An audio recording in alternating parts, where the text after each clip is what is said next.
Formal sector employment has shown an increase in 6 of the 8 industries in the fourth quarter of 2022. The main contributors to the increase were trade, finance, manufacturing and mining industries. And despite the slight drop of 0.2% in the unemployment rate from 39.2% down to 32.7% or 37.2%, the country's unemployment is still substantially higher than its pre-pandemic levels. Now, the latest Stats SA figures show that approximately 3.4 million within the ages of 15 to 24 years are neither in the education system nor in training or employed. And of the 7.8 million unemployed persons in the fourth quarter of 2022, as many as 50.4% did not have a matric and 39.5% had completed matric. Almost 7% of the unemployed had either tertiary qualifications, while 2.7% were graduates. Chairperson of SA's Council for Graduates, Thamsanqa Maqubela, joins us right now to have a further discussion about this. Mr. Maqubela, thanks so much for your time. Welcome to Morning Live. Thank you, Sakina. Greetings to you and to the viewers of the SABC Morning Live. So we see a very slight uptick, and some would say this is a positive report that employment has been on the increase for 4 consecutive quarters, and that the fourth quarter recorded an increase of 169,000 in the number of employed people. But is that really a big deal? Is that a big deal in the broader scheme of unemployment in South Africa? Sakina, thank you very much. It is a big deal indeed. Even if it were one person who was employed, we would celebrate it. It is a relief. It is indeed a welcome relief and reprieve in South Africa where so many people are unemployed. I think we're beginning to speak the language of how many are getting employed versus the language of how many are still unemployed. So indeed, this 0.2% is welcome, and I believe we could have done much better had it not been the shenanigans that had taken place at Eskom and in regards with load shedding. So let us see how best we can rise these numbers and improve them so that our youth, 3.5 million of them still not at work and not in education, and we really need to do more because this is the future of the country. So when you say, had it not been for the shenanigans at Eskom, the number would have looked better, how so? And where would we have seen the increase most likely? Remember, we're sitting on a base that is slightly below the foundations we had pre-COVID. So we still need to go beyond the pre-COVID numbers and create the real new jobs. And those new jobs, surely, I believe, Sakina, would have increased, especially in the financial services sector.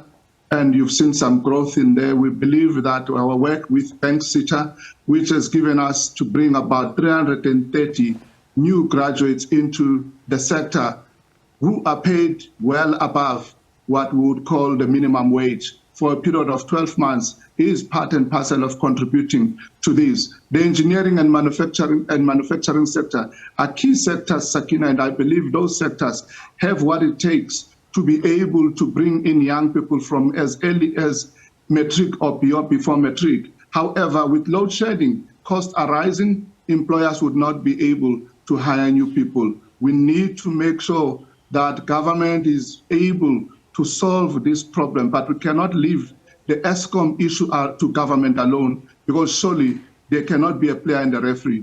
As we've seen with the revelations coming out, they are highly implicit in the problems of Eskom. So what is the percentage of graduates that are part of the total number of unemployed in South Africa? The formal sector is giving us a 7% for those with post-matric qualification.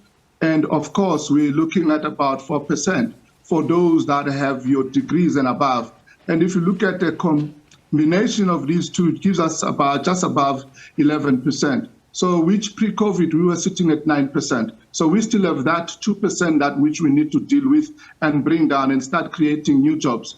I believe graduates, as I've said before, should be part and parcel of the solution, not part of the problem. And you've seen the big numbers of these young people who have education certificates who are also queuing for the 350 rand that is received as a grant. And we believe that graduates ought to be part of that in such a way that it is temporary, not a long-term, because it is definitely not going to be a solution. How are you going to change the welfare of a society, the welfare of your community, the welfare of your family when you are receiving 350 Rand? We need our graduates to really think beyond just a grant, but think how we can commercially become viable to create new jobs, so that, as we say, this is South Africa that is bringing us change above what we've seen during COVID. We can rely on these graduates to partner with existing employers to be able to create new jobs.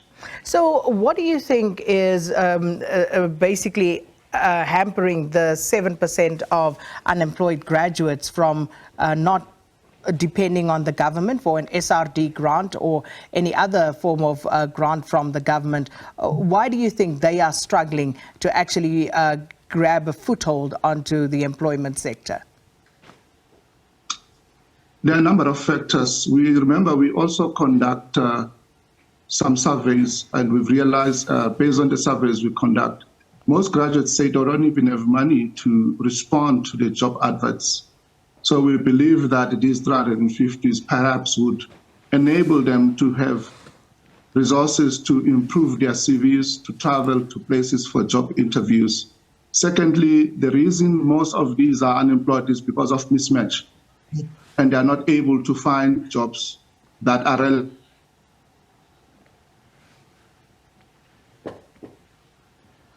Right.